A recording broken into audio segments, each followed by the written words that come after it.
Et puis célébration de la journée de l'hépatite B. La communauté internationale célèbre cette pathologie. Nous allons recevoir sur ce plateau tout de suite Ibrahima Gueye, qui est le président de l'association Saafara Hépatite Sénégal. Saafara Hépatite Sénégal. Ici donc au Sénégal, Monsieur Gueye, à l'occasion de la célébration de la journée mondiale de l'hépatite B, votre association, depuis plus d'un an, lutte contre cette pathologie.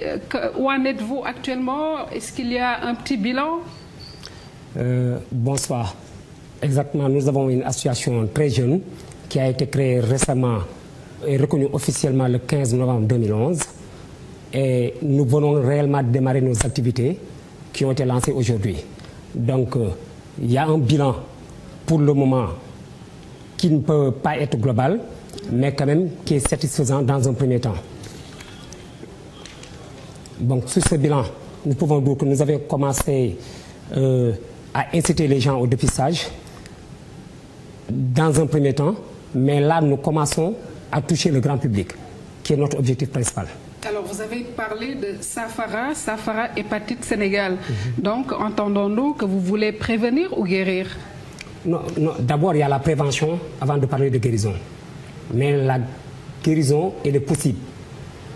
Et moi-même, je peux en attester la preuve. Mais elle est possible. Mais d'abord, avant de parler de guérison, il faut parler de prévention. Aujourd'hui, quel est votre objectif premier? Notre objectif premier, d'abord, c'est d'assurer, de sensibiliser et d'informer et d'assurer un plaidoyer au niveau des décideurs et des leaders d'opinion. Du même coup, informer et sensibiliser le grand public. En quoi faisant sur le terrain? Ce sont des opérations? Comment ça se passe? Non, on va animer déjà aujourd'hui, la preuve, on a commencé aujourd'hui par animer un stand d'information et de sensibilisation qui a été dédié au grand public à la place de l'Obélix. Donc c'est des actions comme ça que nous comptons mener. La preuve, on va profiter du mouvement Nevetan qui va bientôt démarrer au mois d'août, pour nous s'appuyer sur ce mouvement-là en faisant des campagnes de sensibilisation au niveau des terrains et au niveau des associations de Nevetan. Alors actuellement, vous avez des difficultés concernant la prise en charge de cette maladie. On sait que le vaccin... Est-ce que le vaccin est accessible d'ailleurs? Non, du tout. Le vaccin n'est pas accessible aux patients vu la cherté du médicament. Déjà, sur ce plan-là, si on parle de prix, ce sont des prix qui sont vraiment excessifs. Parce que pour avoir un traitement efficace, il faut prendre un traitement pour 48 semaines. Voire un an. Et chaque semaine, le traitement revient au patient à 159 000 francs.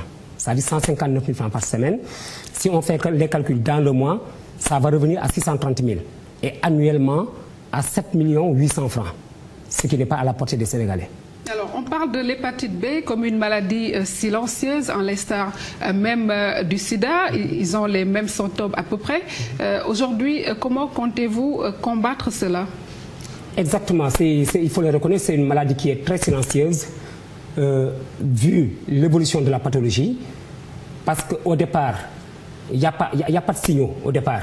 L'individu est très bien portant et peut vivre avec la maladie avec plus d'une vingtaine d'années, 30. Qui sont exposés réellement? Ceux qui sont exposés réellement, dans un premier temps, toute la population sénégalaise est exposée, ça il faut le reconnaître. D'abord, de par les chiffres du ministère de la Santé qui parle. 2 millions au Sénégal? Oui, parce qu'on vous dit que 85% de la population ont été au moins une fois en contact avec le virus. Ça veut dire quoi? C'est très important. Et c'est alarmant même à la rigueur, à la limite du moins. Parce que quand on parle de 85%, moi, il y a un point sur lequel je voulais m'appesantir un peu. C'est, si on revient en arrière, il y a 30 ans, le mode de vaccination qui se faisait dans ce pays, c'était quoi? On vaccinait les gens par un grand seringue qu'on appelait pistolet. Et dans ce pistolet, il y avait le vaccin à l'intérieur, mais avec une seule aiguille. Et c'est avec même aiguille qu'on piquer tout le monde? Tout le monde. Ça veut dire que tout le monde est aujourd'hui exposé. Alors 85% donc sont exposés à cette pathologie. Exactement. Donc ils sont en contact direct ou indirect par rapport à cette pathologie. Mais quels sont les modes de contamination alors? Les modes de contamination, on parle de... Déjà, c'est une maladie qui est héréditaire. c'est-à-dire qui peut, de par le sang. Hein. Donc c'est une maladie qu'on peut contaminer exactement par les injections. Mais surtout la transmission de mère-enfant aussi, ça mérite une attention particulière. En tout cas, Monsieur Ibrahima Gueye, bonne chance. Merci d'avoir répondu à notre invitation. Je rappelle qu'il est le président de l'association Saafara Hépatite au Sénégal.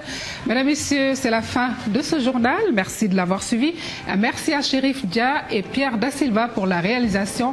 On se retrouve demain, Inch'Allah. Merci, Monsieur Gueye.